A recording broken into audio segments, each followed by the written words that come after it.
So Aurélie is a French author and social entrepreneur passionate about gender and narratives.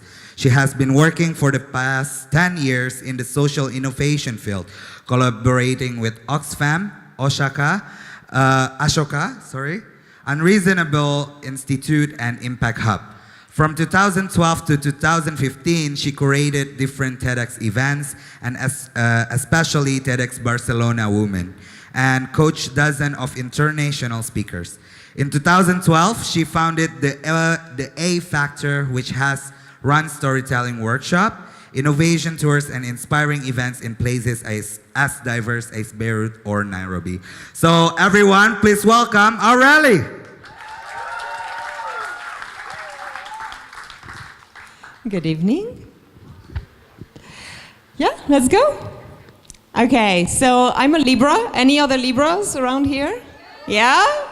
So we love balance, right? And for me, activism is all about balance and balancing the power, no? Between those who have and those who have not. And I really love this Angela Davis quote about changing the things we cannot actually accept. And our world today, even if we don't always realize it, it's still very much unbalanced. I think that Carol talked about the pressure that women still have a lot on their body, the fat shaming that is still very present, all the Harvey Weinstein story and the Me Too, the sexual abuse. I think we have a lot of imbalance still happening. We can see this in the House of Commons, for example, in the UK. And this is a campaign from LUK, photoshopping all the men out of the picture. And you'll see how many are actually left, leading us and running the countries and making the laws. Right? So we're not very many women on top deciding on our future. And this is the whole story. So I've got another question for you. Who self-identifies as a feminist? Would you mind raising your hand?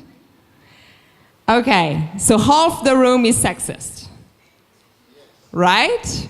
Because feminism, the only thing that it means is that we believe that men, women, or anybody of any gender has the same rights and the same opportunities.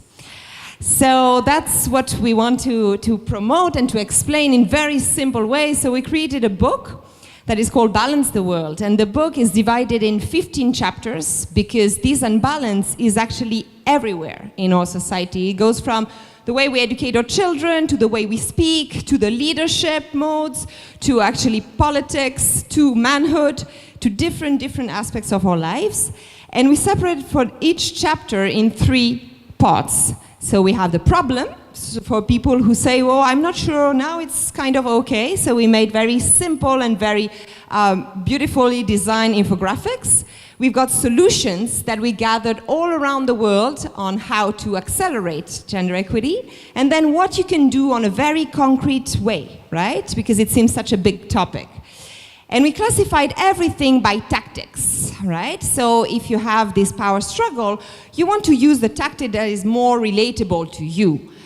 Some will be very aggressive and some will be very consensual. So you can use the tactic that goes better with your environment and your personality. So I'm going to talk about a few tactics. One is naming, right? So name a phenomenon. So I guess most of you knows this about mansplaining, which means that a man explains to a woman something that she already knows in a very patronizing way. And now that has a name. And the fact that it has a name makes it something.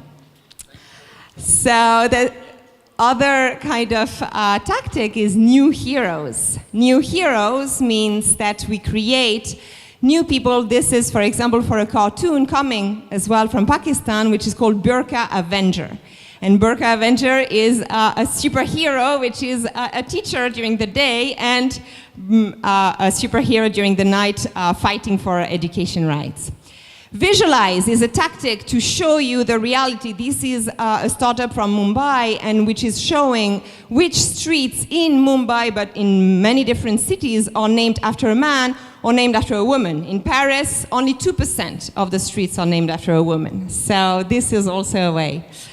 Another tactic is reverse, change the role, right? We see that a lot in the ads, or if you have Netflix, I don't know if you've seen I'm Not an Easy Man. If you haven't, watch it, it's really funny. But when you reverse the roles, you realize the incongruity of some of the rules that we follow. Humor is always very powerful, and there's this Facebook and Twitter account called The Man Who Has It All, which is actually as well switching the roles and showing how some of the cultural concepts we are quite ridiculous, but you see it as well way more with the reversion of the role. Another tactic is to unite. We talk about Iceland as a great country in terms of gender equity, but Icelandic women actually united in '74 and went down these streets on strike and paralyzed the countries, and that's how they got the rights they got. So how can we unite much better?